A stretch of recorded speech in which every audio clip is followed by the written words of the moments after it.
What is up, guys? I'm Neal Jolly and welcome inside Jolly Studios, where we talk about everything cameras to sneakers. And today we're talking about the Jordan 14 Retro White Hyper Royals. Thank you guys so much for stopping by the channel and checking out today's video. I'm so glad to see all of you guys here. We've got a Jordan 14 that, while it isn't an OG colorway, it could have easily have been one. And man, it makes you wonder, what if MJ wore this on court during his time with the Wizards? And so I'm really excited to talk to you guys about this sneaker. So let's start with the unboxing and then moving into the in-depth review of the materials on this sneaker, giving you guys an on-foot look, and then finally my verdict on whether you should shoot, hold, or pass in your shot at these sneakers. So without further ado, let's get into the unboxing. Coming in a gray retro Jordan 14 box with a Jumpman in red on the top of the lid. Upon flipping the lid open and resting inside tissue paper, we've got the White Hyper Royals with no other dressings inside the box. Originally released during the 98 and 99 NBA season, the Jordan 14 is the first sneaker that followed Michael Jordan's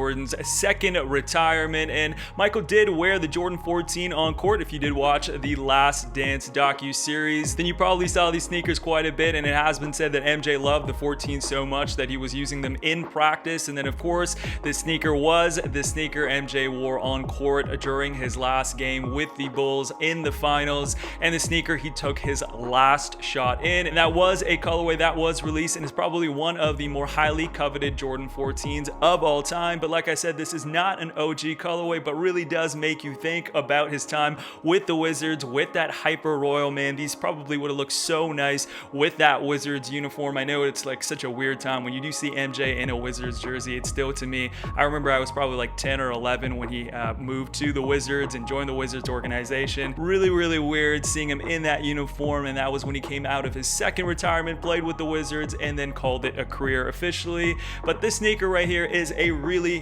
clean sneaker, a lot more wearable than some of the other Jordan 14s, and because of that white tumbled leather and the details on these guys, the 14s are always so cool. And so let's get into the in-depth review of the materials on this sneaker, starting from the front to the back and from the top to the bottom. Starting along the toe, we've got some smooth white leather and an embroidered Jumpman in black, and the leather here is quite firm for increased durability, but as a result might not break in the prettiest. Moving into the lacing system, we've got these white oval laces weaving through 6 loops along the eyelets and 2 loops down the middle of the shoe tongue, and we've got these silver lace tips where you will find some Jumpman branding as well. And for the shoe tongue, we've got some white leather that is perforated throughout, and at the top of the tongue we've got the Jordan branding in black and Hyper Royal. Sliding over to the midfoot on the medial side, we've got this ribbed pattern paneling made of some tumbled white leather that is much more forgiving than the leather found on the toe and around the ankle collar, where we find the iconic Ferrari inspired Jumpman plate in black. Moving to the back is where we find my favorite details on the sneaker, starting with this Hyper Royal Durabuck material that leads into this tire tread paneling and the Jumpman and number 23 branding in black. And moving further down, we see the tire treads continuing into the sole and a couple of tail lights in black, which are some of the coolest Ferrari inspired details on the silhouette. Moving inside the sneaker, we've got a white fabric liner, and upon removing the insole, we've got a royal blue insole with a Jumpman in white on the heel. And on the inside of the tongue, we've got the 14 branding in Roman numerals and the sizing tag as well. Moving to the bottom of the sneaker, we've got a Phylon midsole with Zoom Air units on both the forefoot and the heel, and the design was originally inspired by the grille and body kit of the Ferrari 550. And so this colorway comes with hits of metallic royal blue paint and a black carbon fiber plate, which is visible at the arch of the foot and leading into the outsole. And for the outsole, we've got herringbone traction on a full white rubber outsole with Jumpman branding in royal blue and the Roman numeral 14 in black on the forefoot. But now is my favorite part of the video, where I finally get to throw these sneakers on feet, style them, and give you guys a closer look.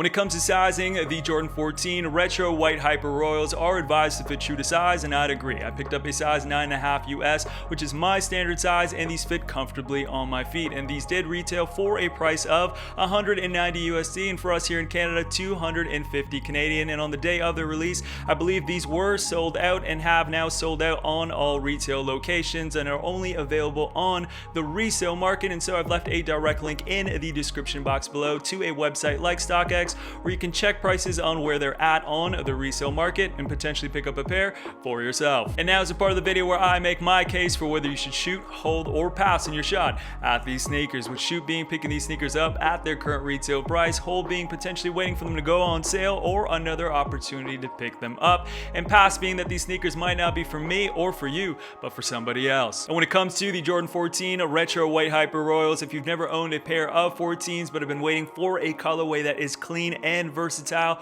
or are a Jordan 14 collector, then I'd say you shoot your shot. This colorway is essentially a Hyper Royal iteration to the OG red and white colorway, and with that metallic Hyper Royal, man, these look a lot like a supercar that they're supposed to be. They obviously draw inspiration from Ferrari, are inspired by supercars and MJ's love for the Ferrari that he did have. And so this is a sneaker that I feel like a lot of people do stop at, in terms of this is the last sneaker that Michael Jordan did wear during his time with the Bulls. Of course, there are sneakers that he wore with the Wizards, but for me personally, the 14 is kind of where I do stop at. And the 14, for a lot of other colorways, is a sneaker that is a little harder to rock with lifestyle wear. I think it's a great basketball performance sneaker, but this colorway actually is a sneaker that I think can go really well with a lot of what you probably have in your closet, with slacks, some jeans, with some shorts and some socks. I just feel like this is a clean colorway that is perfect for obviously the end of the summer to carry you into fall. And like I said, if you've never owned a pair of the 14s, this is a great entry point. And the 14s are such a detail-oriented sneaker. I love those sneakers which have like